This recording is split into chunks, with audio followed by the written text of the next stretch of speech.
Bonjour les amis, je vous fais cette petite vidéo pour vous présenter un casque qui est le Scorpion ADX1.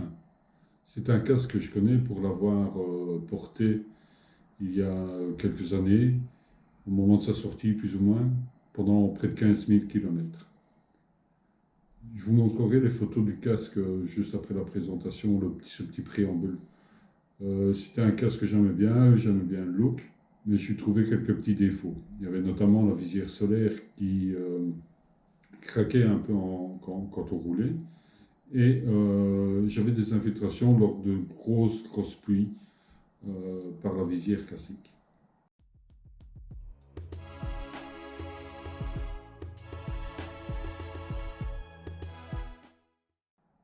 J'ai donc décidé de changer de marque et de me diriger vers des casques premium. J'ai acheté un Shoei Neotech 2 et malgré le confort et tout le bien que les testeurs, les essayeurs, les magazines spécialisés en disent, je ne me suis jamais adapté à ce casque. Il me faisait mal après une heure de roulage. Euh, j'ai remis ce casque au vendeur. Il m'a proposé d'en essayer un autre qui pouvait y avoir un problème de couture. Et finalement, le deuxième Neotech 2 me faisait exactement la même douleur, insupportable après une heure de roulage.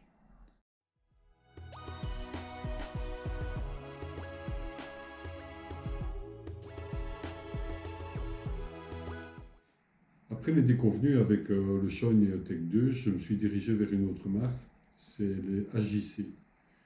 Je me suis acheté un RPHA 90 qui est un casque premium très confortable.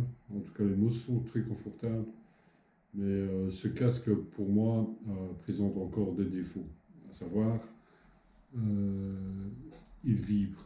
Je trouve qu'il vibre. Il n'est pas tout à fait ajusté à mon tour de tête. Je roule avec un trail et une bulle haute qui crée des turbulences. C'est peut-être ça aussi qui fait que ce casque ne me convient pas. Je roule en scooter pour aller au boulot et je me sers quand même du HIC tous les jours pratiquement quand je dois me rendre au boulot. Quand on n'est pas en télétravail, crise sanitaire oblige.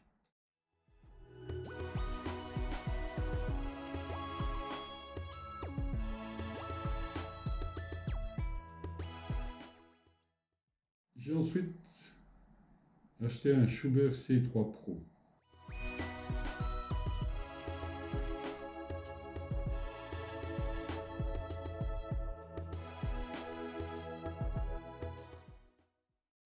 Schuber, c'est une marque que je connais. J'avais déjà eu un S2 en débutant et j'étais quand même relativement content de cette marque-là.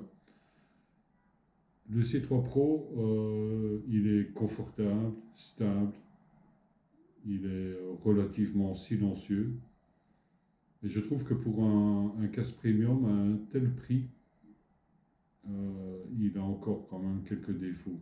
Et finalement, je me suis dit que le Scorpion ADX1, le premier beau casque que je me suis offert, n'était pas de moindre qualité que ces casques premium qui coûtent pratiquement le double. Pratiquement le double. Donc, je me suis repris un Scorpion ADX1. Bon, la couleur, on aime ou on n'aime pas. Moi, elle ne me déplaît pas. Avec le look de la moto, ça peut aller. Je ne suis pas militariste, même si demain nous sommes le 11 novembre. Ce casque, j'ai commandé chez Speedway. Comme je le connais, je pouvais me permettre de le commander par Internet. Ce que je ne vous conseille pas de faire, toujours essayer un casque. Je savais qu'en taille S, le Scorpion était parfaitement adapté à ma morphologie. Et donc acheter chez Speedway, les délais de livraison vraiment très courts, 5 jours ouvrables, c'est ce qu'ils promettent au moment de la commande.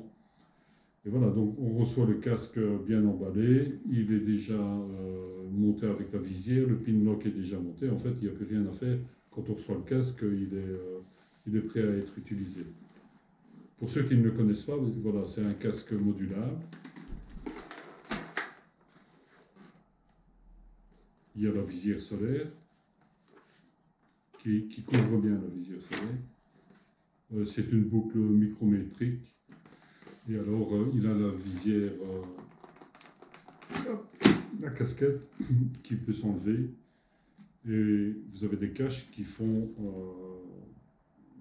lui permettent d'être un casque avec un look traditionnel. Donc voilà, le nouveau jouet, nouveau casque. Je n'ai qu'une tête et j'ai pas mal de casques. Je vais vous faire un essai routier certainement demain. Et ben voilà, à suivre l'essai routier.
Que dire de cet essai routier sur des routes particulièrement dégueulasses? C'est le casque qui me convient. Il a forcément des défauts, mais les défauts que je connais. Savoir régler la bulle correctement pour ne pas avoir de remous avec la visière. Jusque 100-110 km/h, ça pose pas de problème. Après, si on doit faire de longs trajets autoroutiers à la vitesse autoroutière, la visière s'enlève. Ces qualités, je les connaissais. C'est un champ de vision qui est large, la protection de la visière avec le soleil qui est particulièrement bas aujourd'hui, la casquette de la visière, mais la visière solaire, elle, par contre, protège super bien. Il n'est pas plus brillant qu'un Schubert ou qu'un HJC, des casques qui coûtent 500 €. Et voilà, c'est le casque qui me convient en fait. Il faut vraiment trouver le casque qui convient à la morphologie, qui ne cause pas de douleur. Ici, les mousses sont encore à faire, quoi. Les mousses sont encore un peu dures, mais je sais que d'ici, allez, 1000 km, le casque sera vraiment parfait, vraiment parfait. Donc voilà, je suis content de cet achat. J'espère que c'est le dernier de casque, parce que ça commence à faire beaucoup, quoi. Voilà, si vous avez des commentaires ou des questions à propos des casques qui ont été présentés, ben, n'hésitez pas, je peux vous partager ma petite expérience. Je vous souhaite une bonne journée. Ah, c'est l'heure de la messe. Allez, on y va. Salut!